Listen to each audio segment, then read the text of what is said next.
it's Kirsten Jackson from Dental Vet.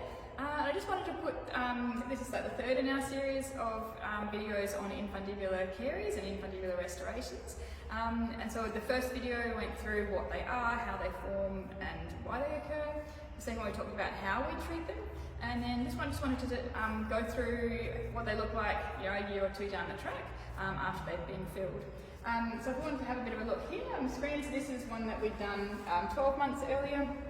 And so you can see that, basically instead of having a big hole filled with rotten food, it's now filled with lovely dental material. And as you can see, it just wears down beautifully with the tooth. So there really isn't any ongoing care required with these.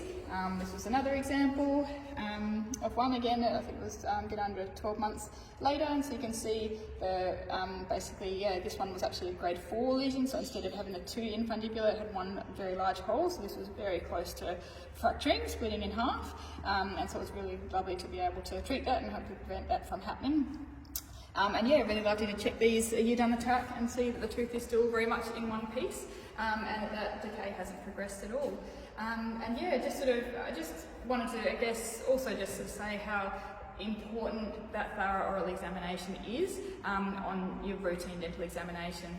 It is, it's very easy for someone to come in and sort of have a little feel and say, yes, the teeth are a little bit sharp, graft away some sharp bits, but something like this is never going to get picked up unless you're having a really thorough look in there with a light and a mirror or an endoscope. Here at Dental Vet, you can see we've got the TV screen there, and so when you come in for your routine dental, it's all included. That if we have anything interesting, we'll actually show you with the oral endoscope so you can see what's going on inside the mouth, and we can pick up all these sort of issues and then prevent these small problems from becoming big problems. And it's much more economical to treat these rather than to extract the tooth. It's generally cheaper to restore 2 teeth than it is to extract 1 tooth.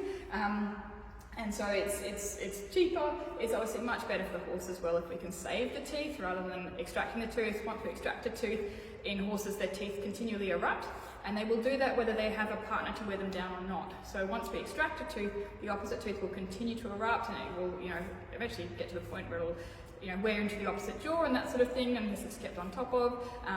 We can also get secondary periodontal disease as the teeth migrate together to fill the gap that was there from the extraction. So if we can prevent that by actually treating a tooth and saving the tooth, we can prevent so many more issues further on down the track, and just really goes to show how important that thorough oral examination is. That a dental isn't necessarily a dental if they're not actually looking in the mouth, then so much can be missed, and it's just so important to do that thorough exam so we can prevent small problems from becoming big, expensive ones.